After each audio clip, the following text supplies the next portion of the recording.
I want you to stop right there. If you're not really familiar with series and parallel circuits, this video is not going to be really helpful for you. You want to check out one of those first.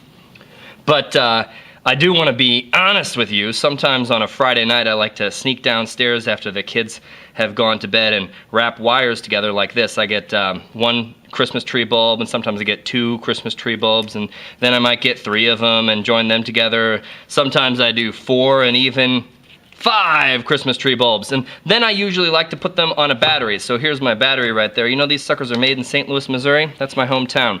Watch what happens to the bulbs though. Here I light one of them, and it lights up, and it's like, oh yeah, that's substantially bright, right?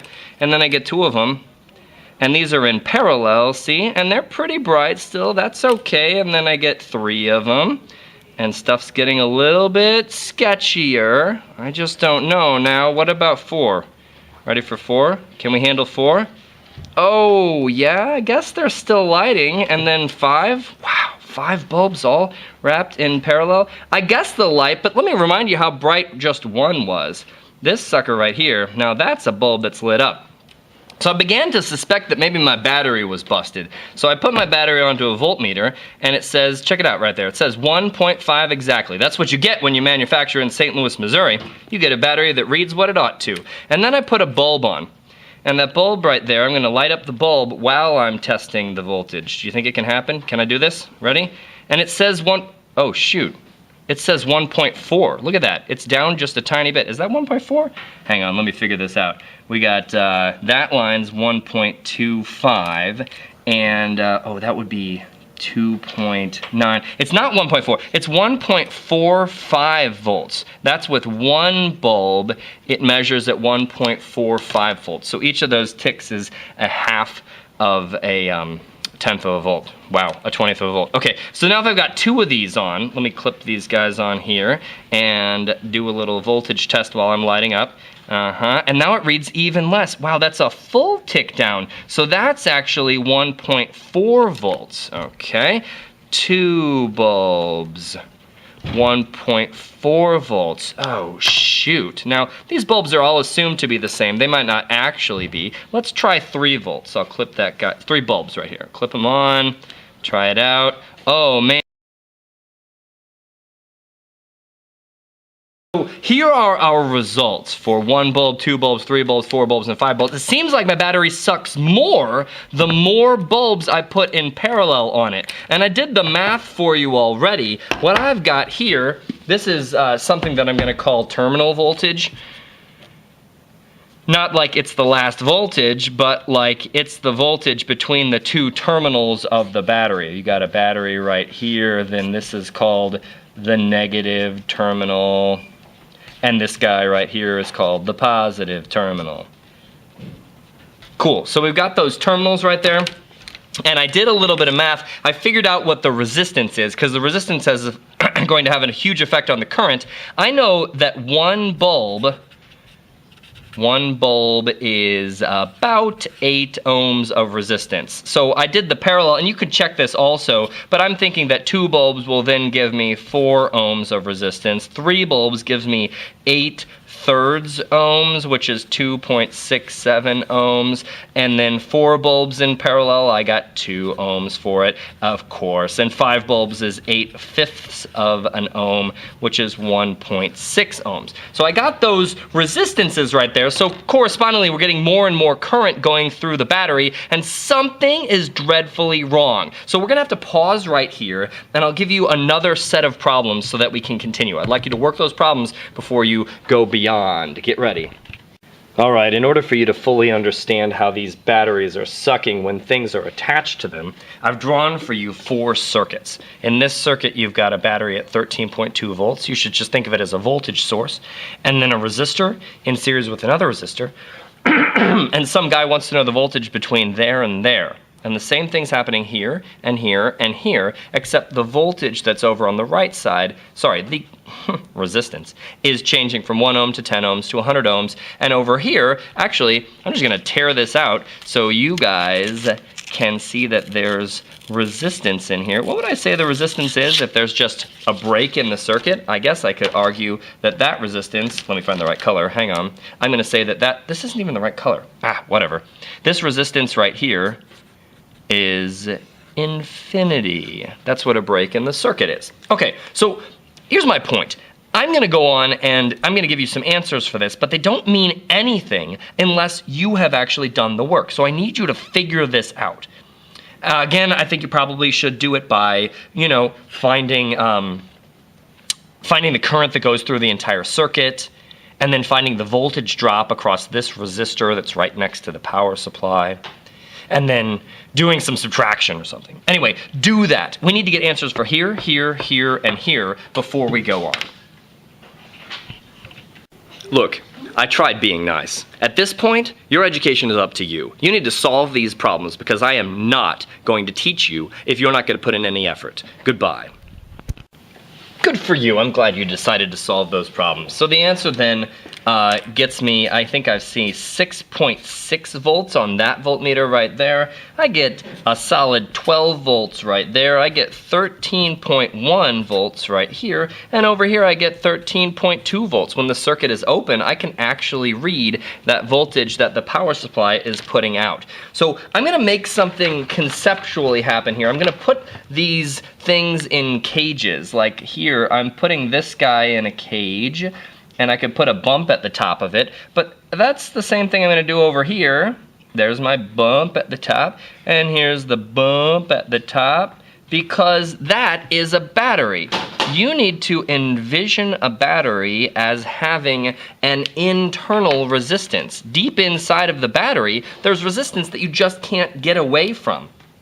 So think about a battery like a series resistance in line with some ideal voltage source, because batteries actually have internal resistance. I guess you could think of it as the ferries inside the battery that are carrying charge from one side to another. They grab electrons here and they carry electrons that direction and they dump them off over here. They get sweaty because it's hard work carrying charges around. What, you don't believe me that there are ferries inside of batteries? Look, FET says it's true, so it must be true.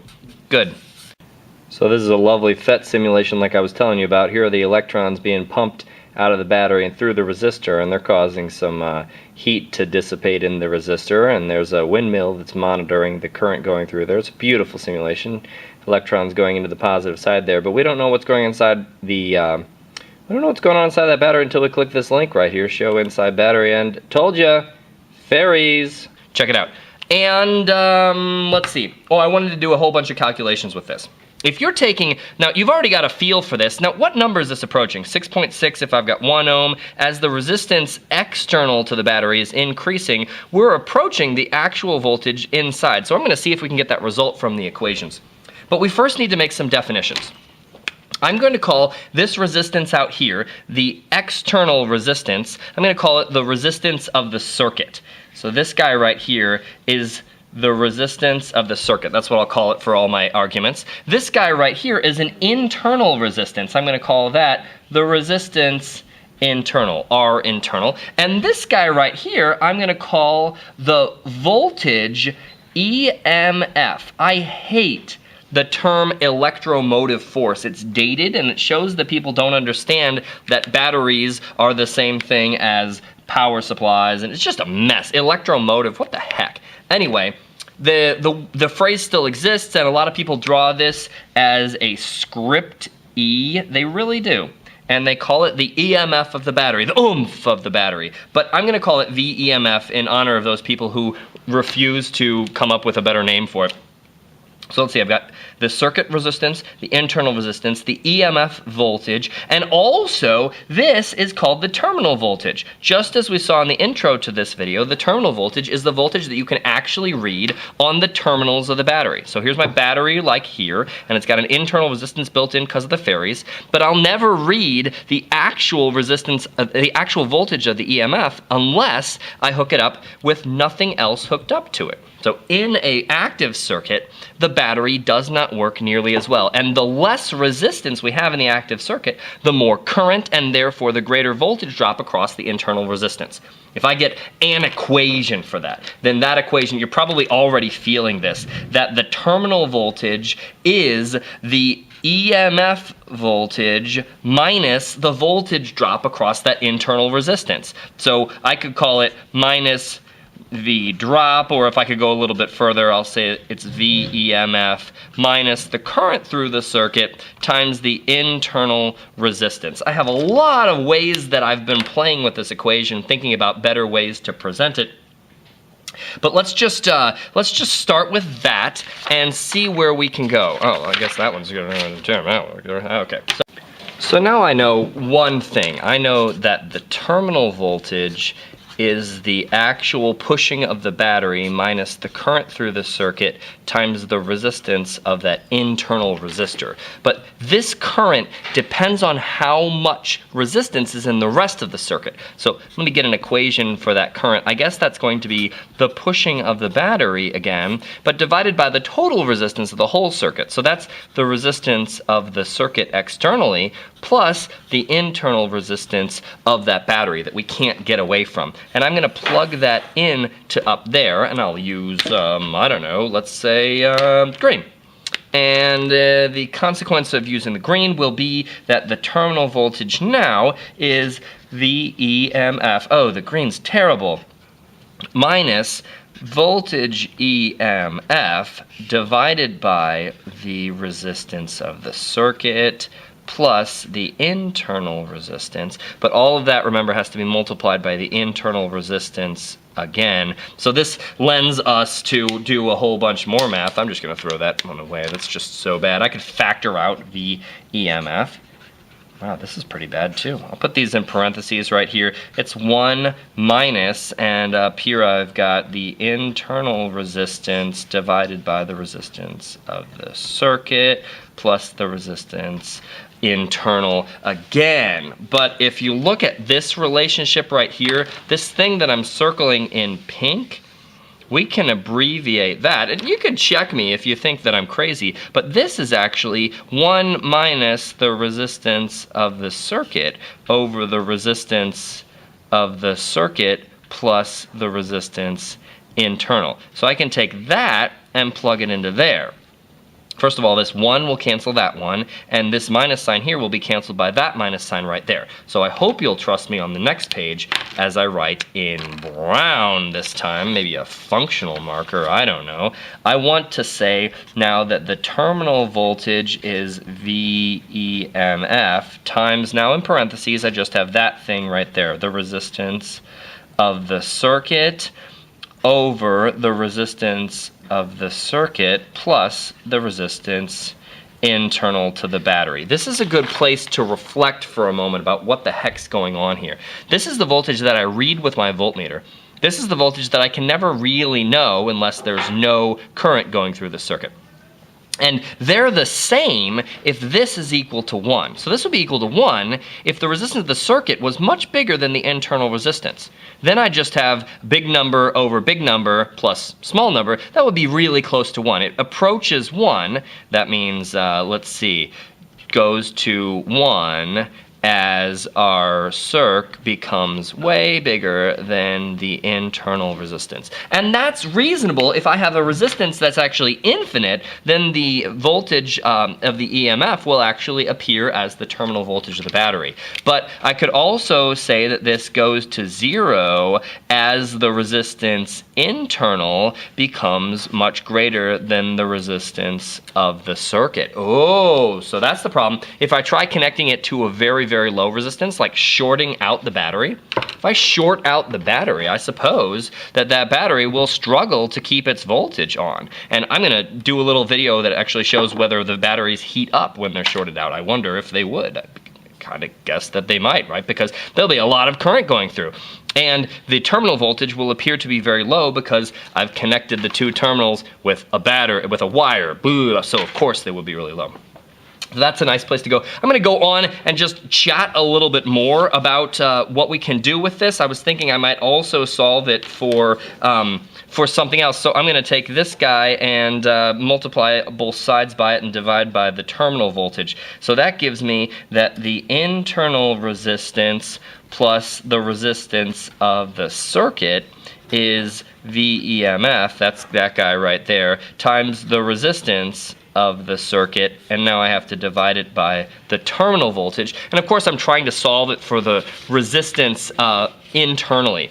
So I'll just add the circuit's resistance to both sides. The internal resistance is therefore VEMF times the resistance of our circuit over the terminal voltage minus the resistance of the circuit. So then I get that to, well, I'm going to just factor out the resistance of the circuit times VEMF over VT minus 1. I'd like it if you could go through and figure out how this looks in certain limits. The internal resistance can be measured by this equation right here. Anyway, there are lots of manipulations you can do with this because it's got a lot of variables and a lot of ones, and it says 1.4. Look at that. It's down just a tiny bit. Is that 1.4?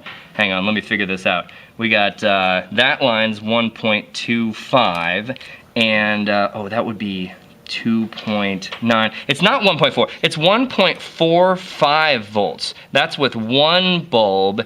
It measures at 1.45 volts. So each of those ticks is a half of. So I began to suspect that maybe my battery was busted. So I put my battery onto a voltmeter, and it says, check it out right there, it says 1.5 exactly. That's what you get when you manufacture in St. Louis, Missouri. You get a battery that reads what it ought to. And then I put a bulb on. And that bulb right there, I'm going to light up the bulb while I'm testing the voltage. Do you think it can happen? Can I do this? Ready? And it says oh shoot. And then I get 3 of them. And stuff's getting a little bit sketchier. I just don't know now. What about 4? Ready for 4? Can we handle 4? Oh, yeah, I guess they're still lighting. And then 5? Wow, 5 bulbs all wrapped in parallel. I guess they'll light, but let me remind you how bright just 1 was. This sucker right here, now that's a bulb that's lit up together. Sometimes I do 4 and even 5 Christmas tree bulbs, and then I usually like to put them on a battery. So here's my battery right there. You know these suckers are made in St. Louis, Missouri? That's my hometown. Watch what happens to the bulbs though. Here I light one of them, and it lights up, and it's like, oh yeah, that's substantially bright, right? And then I get 2 of them, and these are in parallel, see? And they're pretty bright still, that's okay. I want you to stop right there. If you're not really familiar with series and parallel circuits, this video is not going to be really helpful for you. You want to check out one of those first. But I do want to be honest with you. Sometimes on a Friday night I like to sneak downstairs after the kids have gone to bed and wrap wires together like this. I get 1 Christmas tree bulb, and sometimes I get 2 Christmas tree bulbs, and then I might get 3 of them and join them.